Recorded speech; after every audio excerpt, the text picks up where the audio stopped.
Simpanse itu membuat sebuah gerakan aneh kepada pria itu. Ia mengira mungkin simpanse itu sedang meminta bir. Tetapi begitu pria itu mendekat sedikit, simpanse itu tiba-tiba memegang kerah bajunya dengan sangat kuat. Ada tatapan marah di dalam matanya. Beruntung teman-teman dari pria itu melihat semuanya. Dan begitu salah satu temannya datang, simpanse itu langsung melepaskan kerahnya. Mereka sama sekali tidak tahu bahwa ada sesuatu hal lain yang sedang direncanakan oleh simpanse itu. Sebenarnya, ia ingin mencuri pisau kecil yang ada di saku pria itu, yang sudah ia ambil diam-diam. Begitu malam tiba, ia mengikat pisau itu pada sebuah tongkat, dan dengan sangat hati-hati membuka gembok kandangnya. Setelah itu, ia tidak melarikan diri. Ia perlahan mendekati kandang gorila besar dan membebaskannya juga. Melihat hal itu, gorila-gorila lain juga ingin bebas dan mulai ribut. Namun untuk membebaskan mereka semua, dibutuhkan sebuah kunci.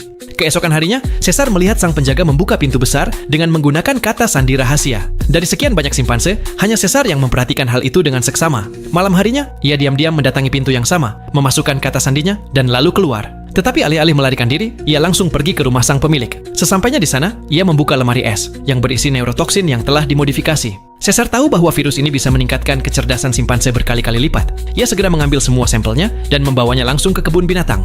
Pada malam hari, ketika semua simpanse sedang tidur, Caesar dengan sangat hati-hati menyebarkan virus itu ke dalam ruangan. Pagi harinya, ketika pria itu datang untuk mengambil para simpanse, ia sama sekali tidak tahu bahwa kini mata semua simpanse memancarkan cahaya hijau muda. Caesar duduk di pintu, memperhatikan mata setiap simpanse dengan cermat. Ia tidak akan membiarkan siapapun keluar sampai mata mereka berubah hijau sepenuhnya. Profesor itu terkejut melihat hal tersebut. Mengapa para simpanse, yang biasanya selalu ribut, justru sangat tenang hari ini? Namun ia sama sekali tidak tahu bahwa permainan sebenarnya baru akan dimulai. Menjelang sore, semua simpanse kembali ke kandang mereka.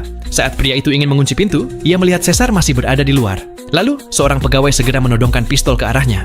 Pria itu mencoba menangkapnya dengan alat kejut listrik, namun sebelum sempat, Caesar sudah memegang tangannya. Semua orang yang ada di sana langsung terdiam sesaat. Detik berikutnya, Caesar menyeret pria itu ke kebun binatang dan membuka semua kandang simpanse. Ia tahu bahwa jika manusia mengetahui semuanya, mereka akan menghancurkan semua simpanse yang ada di sana. Jadi ia mengurung pria itu di dalam kandang dan pergi jauh dari tempat itu, lalu membawa semua simpanse lainnya ikut bersamanya.